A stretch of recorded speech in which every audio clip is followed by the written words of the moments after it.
Ladies and gentlemen, it is episode 5 of You Shall Podcast!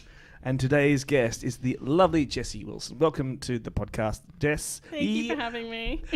So this is our first female interviewee, and the first time we've ever had a keyboardist in the house. So we're very excited. It's a night of firsts. And someone who actually drinks wine. This is the first guest who's actually... Because I'm a classy hoe. Yeah, totally. I'm going to leave that...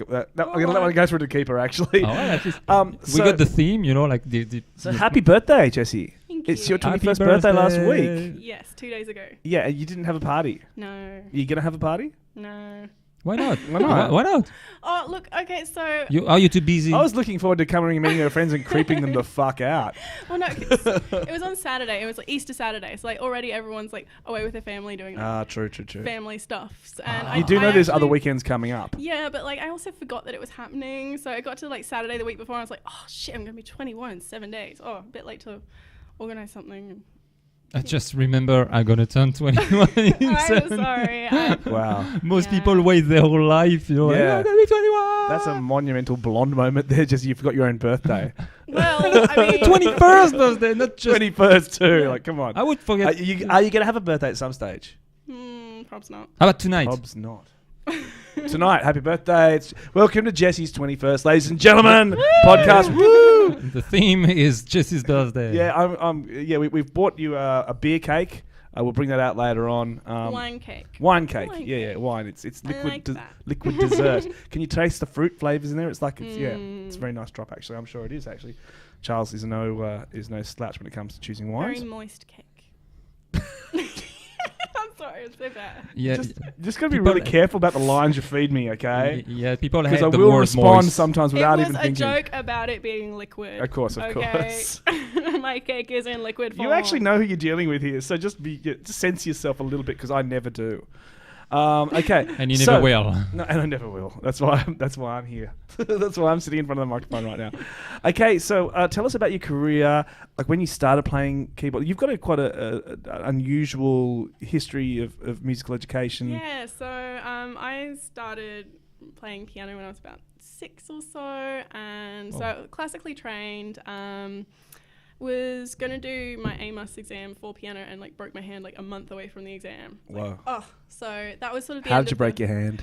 Oh, look, it was really dumb. Yeah, how did you break your hand? It's not even an exciting story though. Like Jessie, how did you break your hand? I was swimming laps and I didn't count my arms. I just broke it on the edge of a swimming pool. You punched a wall. It's not You even literally an punched the exciting wall. story. Yeah. Swimming. You must have been swimming fast. Yeah, I was pretty good back in the day. So broke your hand swimming. Yeah. And then obviously couldn't play. And so what happened then? So then I sort of took a break, still played it like for the lols in senior year in high school, and then went to uni, and it was sort of like a big thing at the end of high school. I was like, oh, do I want to do music? Do I want to do uni? And I was like, well, I'm good at chemistry. Not many people are into chemistry, so maybe I'll do that. Breaking Bad. Do something useful. Breaking Bad. Now, which university did you go to? UNSW. Okay, so I can imagine. So was it a biochemistry degree you did, or? No, I started in medicinal chemistry and then realised pretty much straight away that I hated it. And then transferred to neuroscience, which I finish in 6 weeks. Cool. No, But I way. actually believe it or not, I did a biochemistry degree at Macquarie University, and it was about, I would say, easily 85% guys, and the girls that did it, the girls that did it were super nerdy. How can I put it? Visually challenged young ladies. Oh, look, I wore I don't mean they were my periodic blind. table of the Elements t-shirt to most classes, and I do have Star Wars underwear. Like, I'm a bit of a nerd. Was captain of the chess I think I just team. broke my popper. Well, the point I was getting is I can imagine you and your chemistry class being rather different from the other students. I'm going to take that as a compliment. Yeah, so that was thank definitely you, a compliment. But, I can imagine there'd be lots of really awkward conversations with the boys in the chemistry No, they lab. just didn't talk to me. They didn't funny talk to you. enough. Oh my god! I can imagine you being so alienated in that room. Yeah. We had this. We did this. I did this organic chemistry course at Macquarie University, which was renowned as the hardest. And there was this girl. What was her name? Anyway, she was in a music video at the time, and she was super, super hot. But she was a really lovely girl. But everyone was petrified of her. All the guys would literally when she left the lecture theatre, everyone had to wait for at least 15 minutes before they could stand up to leave the theatre. She was super hot. So I can imagine you would. Let's give this girl's name Mona. So she's like, Mona. You would have. She's like, why are they still sitting down? We've got another class to go to, guys. Okay, I'm leaving without you. Like, yeah, we'll catch up, babe. Yeah. So I can imagine you with that girl in that class with those guys. No, like UNSW is so chill. Everyone just goes in like tracksuit pants and like, yeah. Yeah, tracksuit pants. Yeah. That's why you don't stand up right away. Anyway, so you're about to finish neuroscience. What next? I just actually quit my job at my shoe shop today to try to make this a full-time thing. Wow. So you've put the pressure on yourself to... Yeah, I have. I mean, I've been getting paid enough to like eat lately. Eating's good. So, yeah, Eating's good. That's an important I try and do it thing, as like at least once a day if I can. Yeah. You must be rich. I am. I'm super rich. Yeah, I do podcasts. That's how fucking rich I am. Yeah, so I've been doing the odd like pub gig and markets and stuff like that, and cool. Getting better, I think. Okay. Yeah, you have your own PA and everything set up. Yeah. Cool. Yeah, so that's all good to go, and it's to the point where I'm getting paid the same doing a gig somewhere as I would be doing a shift at my shoe shop. So sure. Well, I'm presuming it's like 20, maybe $25 an hour, and you can make like most musos about $100 an hour for a gig. So. So it makes sense, you know. Exactly, and you're good. You're really good. Like we wouldn't have you here if you weren't, you know. Like I like to think so. So tell us about who your influences are musically. Because I know what I hear, but I want to hear it from you first before. Okay. Well, I think Coldplay is a huge one because they were like my favorite band growing up, like huge influence, and I think you can hear that in some of like the chord choices. Definitely. The style of your writing is very Chris Martin.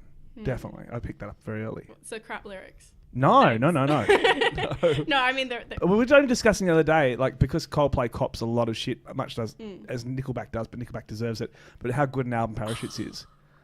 Oh no! Don't tell me no. No. I probably shouldn't say that. Are you a Nickelback fan? Are you a Nickelback fan? No. This is going to be the shordest interview we've ever had on YouShallPodcast.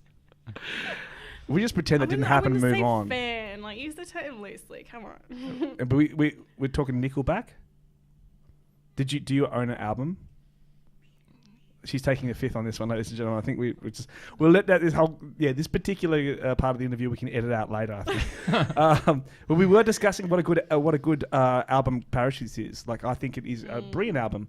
I love the songwriting. I love A Rush of Blood to the Head, and even X and Y. If you like strip those down acoustically, a lot of those are beautiful songs. So, like Fix You is one of my favorite ones to play. Fix You is an amazing song. I love that song. Definitely.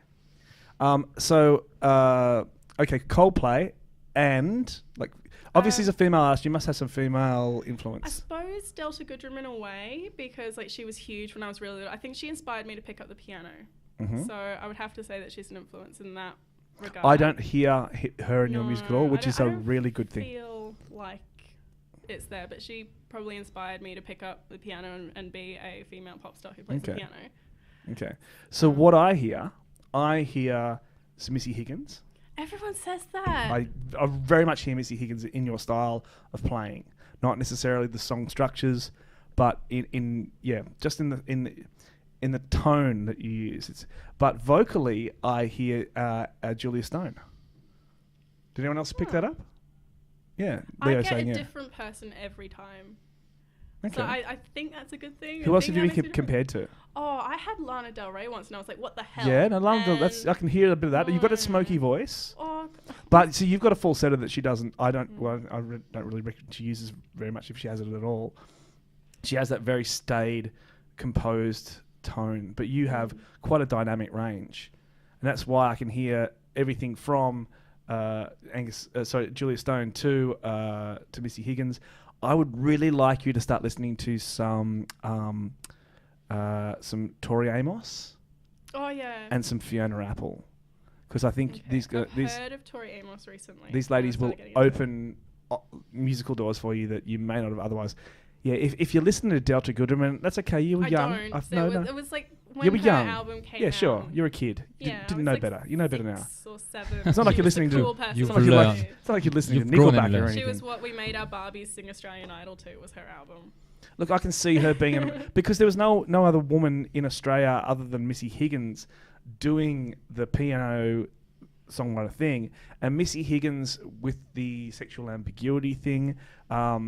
Parents didn't feel comfortable, I guess, exposing someone who was openly bisexual or lesbian, as whatever she is this week. Sorry. Missy, I'm just calling it as I see it.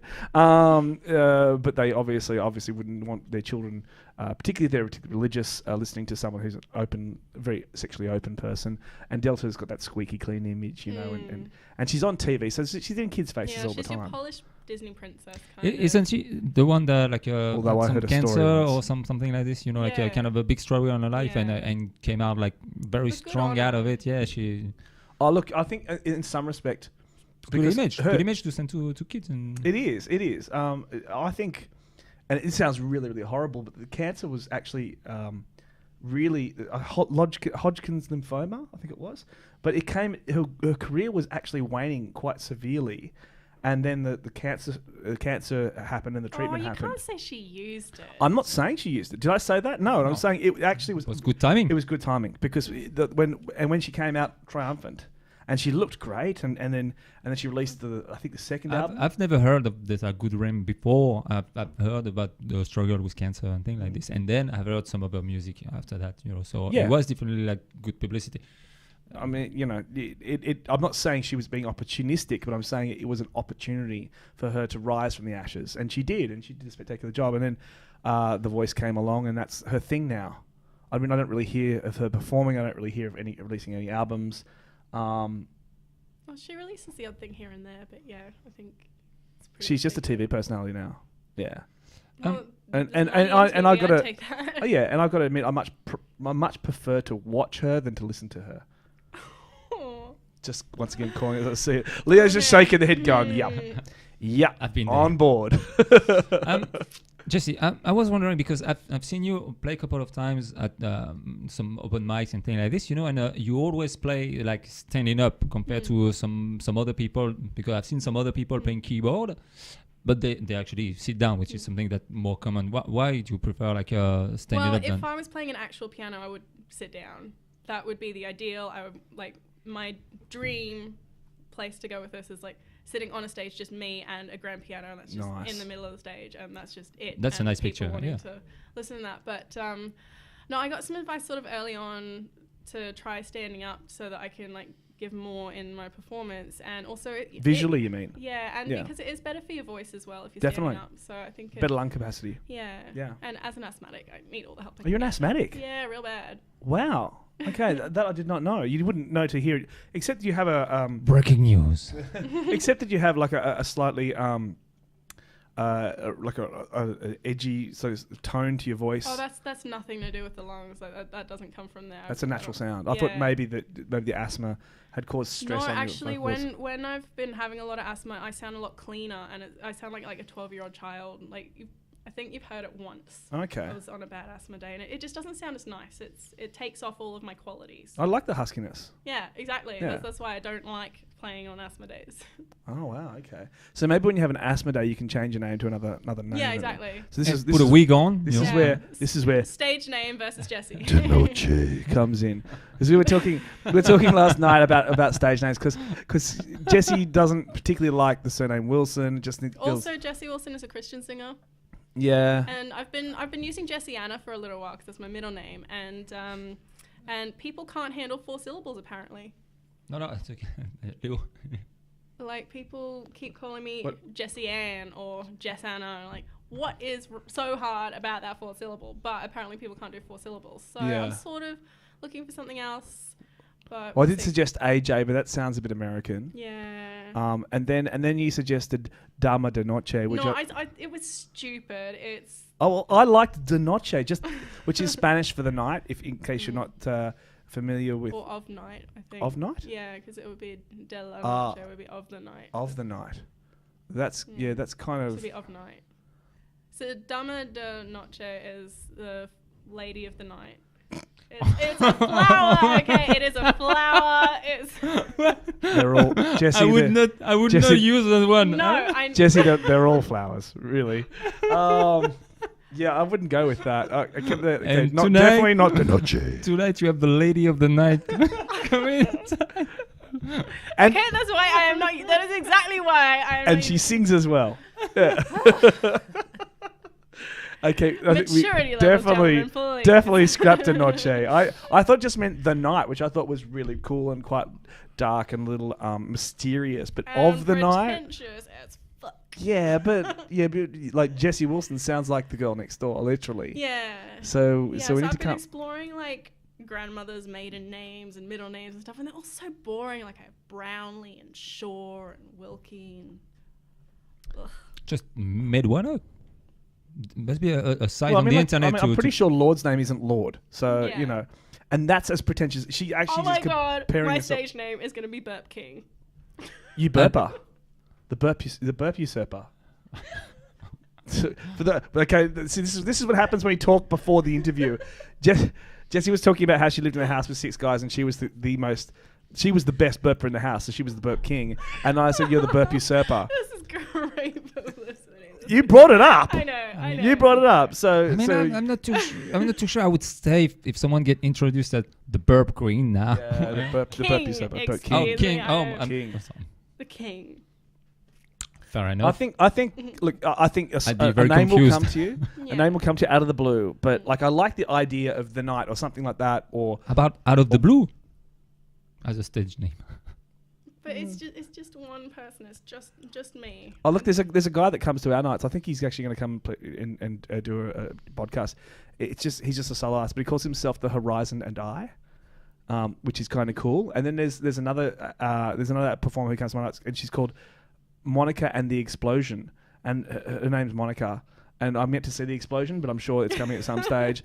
But it's just the name, and it's and you remember, you don't forget it, you know. Whereas Jessie Wilson is very generic. And I know Wilson, 5th most common white last name. Really? 5th? Yeah. Okay. America.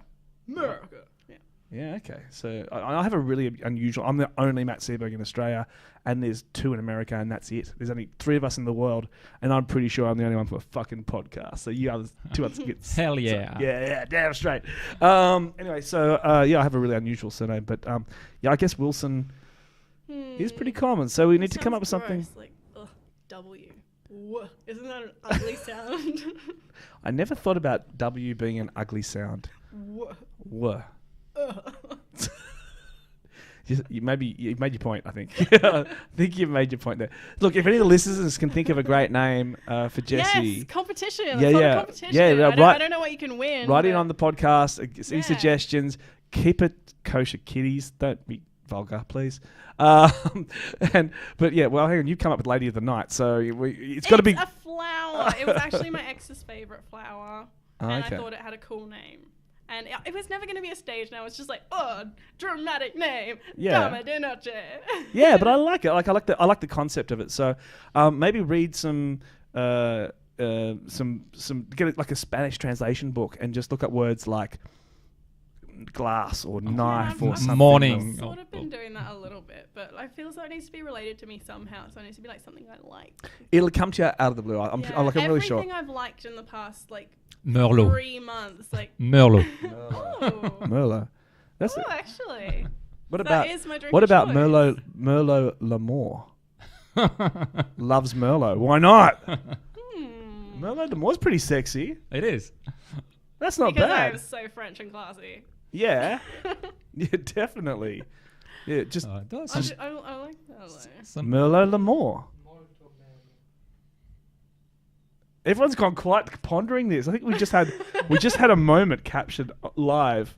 Amazing. Okay. I've had a lot of those lately, and every time I go away, I'm like, yes, I've finally got a name. I then go and look up, like, do my search, make sure. A lot of these, like cool. a lot of Merlot or IDs. No, like all of the like names that I come up with, and every time I've been super excited. I'm like, I finally got it. So I've had a few breakthroughs, and then I've gone and looked up, and someone's already bloody had the same idea. Can we check if there's a Merlot L'Amour? Or I don't want to use the word amore; it's too cliche. But L'Amour is kind of cool. It's like I want more Merlot. And I want it now.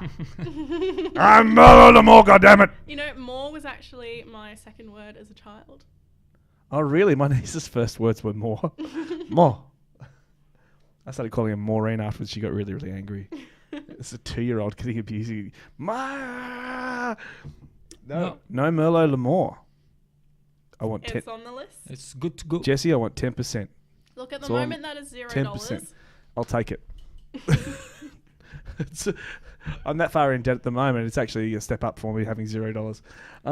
Awesome. Okay, so I think. Do you have any more questions? Yes, actually, because I know that on stage you perform covers but you have originals as well. So Well, I mainly do originals. So I think you must have seen me on that one cover night where I decided to give that a go. Oh yeah. To see if I can get more attention. But so you released an EP? You recorded already? I have an EP with a duo that I've been in for a little while, but.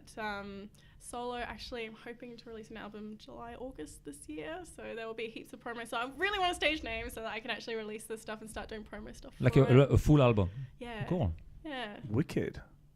The debut album from Merlot Lamore. Yeah, because it's not like I have a shortage of songs. I have like 500 here or there. I've been doing it for a while, so. You're kidding? You have about 500 songs written down well, they would be somewhere, but yeah, I mean. That's impressive. Yeah. Oh. No, but that's a common, that's not uncommon for a musician to have 500 songs. How many of them are good is another. So I'm not saying that you're not a good songwriter, but for me, the equation, and this comes from Neil Finn himself, who is one of my gods of songwriting. Yeah. They said to Neil Finn, "How do you write a hit song?" And he said, "Simple. You write 99 shit ones." Yeah, fair enough. And I've got just absolute folders full of songs that are absolutely shit. And then I got to the point where I had enough songs where I was happy with to release an album. So I think it's really important that you learn to write bad songs, or you go through the phase where you write bad songs till you learn what works, and then you learn the formulas, you learn the process of songwriting to where you write a great song, and you've got a good solid hour of great material. Oh, thank you. So why not release an album now? But yeah, I mean, obviously, not every song's a corker. You know, I'm sure that Bob Dylan's got an absolute file full of crap songs, most of which he's released. Sorry, no, he's a brilliant songwriter. I just can't stand the voice and the harmonica playing, and sometimes the guitar. Well, I consider myself more of a writer than a singer. So like the getting on stage and singing in front of people and playing in front of people thing is like. Well, Lady Gaga was the same. She started off as a songwriter, and now look at her career. You know. So yeah, I'm still getting comfortable with the performing thing, but. Well, but anyway, like. Anytime, like if you release an EP, like your album or anything like this, we'll be very happy to have you back, to talk about your album, and awesome. I'm definitely gonna be there for your, like if you have a party, like a release party. Yeah, or I something need to have a massive party. It'll be You'll my just actual need to 21st. Because you didn't have a 21st birthday party, so but actually, why can you get the exclusivity form and slide it across the table right now? That'd be fantastic, Charles. All right. Yeah, okay. You have to sign a form for exclusivity, because, and then we own the rights. And yeah, well, no. She's like, what? Yes. I'm sorry, what? No, I'm only joking. But okay, so we're going to hear you do a couple of songs right now. Yeah, should we get her up on the stage and see what Jessie's got to offer the world? Yeah, of course. Yes, please. Back in just a sec, ladies and gentlemen. You Shall Podcast.